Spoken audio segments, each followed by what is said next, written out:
First வந்து Anupama jump பண்ணுவாங்க, 2வது ரஜிஷா ஜம்ப் பண்ணுவாங்க. இதுதான் பிளானு. நான் அனுபமா கிட்ட கேட்டேன், ஸ்விம்மிங் தெரியுமான்னு கேட்டேன். அனுபமா கொஞ்சம் தெரியும் கொஞ்சம் கான்ஃபிடென்ட்டாக சொல்லுச்சு.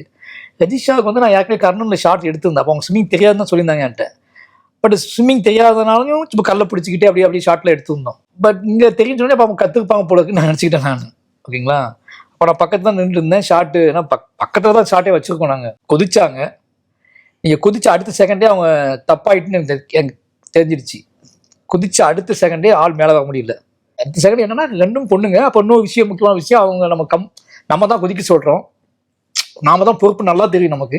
அடுத்த செகண்ட் யோசிக்க திரும்பக்குள்ளே அது ரொம்ப, ஏன்னா எனக்கு ஏற்கனவே உங்கள்கிட்ட உண்மையை சொல்லிடுறேன் சார், ரஜிஷாவுக்கு ஏற்கனவே சம்பவம் நடந்தது கர்னலில்.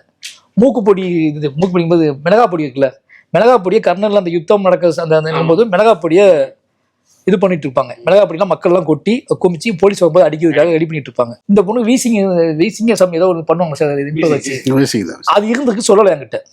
ஓகேங்களா? ஃபுல் மிளகா பொடி இதை உட்காந்து நம்ம வந்து மக்கள் குடிச்சிட்டு இருக்கும்போது இந்த பொண்ணுக்கு அது போயிடுச்சு. அது எனக்கு தெரியாது. ஷார்ட்டில் எடுத்துகிட்டு இருக்கும்போது பார்த்தா அது ஒரு மாதிரி மோசமான இடத்துக்கு போயிடுச்சு.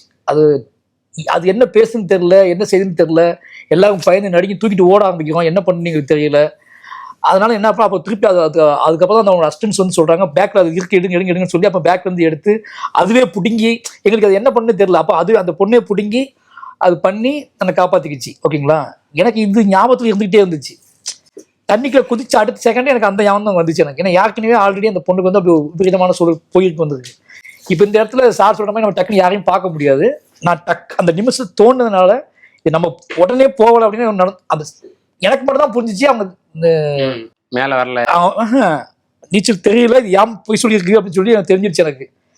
அப்போ அவங்க வெயிட், அவங்க கொஞ்சம் நிற்கிற பசங்க, சின்ன பசங்க, அவங்க ஏதாவது டக்குன்னு அவனால முடியலன்னு சொல்லிட்டான்னு வச்சுக்கோங்க, என்ன பண்ண அதுக்கப்புறம் ஒன்றுமே செய்ய முடியாது. டக்குன்னு குதிச்சு அப்போ நான் ஷூ போட்டிருக்கேன், கண்ணாடி போட்டிருக்கேன், நம்ம வந்து ஷார்ட் எடுத்துகிட்டு இருக்கோம், இது நம்ம எதிர்பார்க்கல, அதனால அப்படியே குதிச்சது.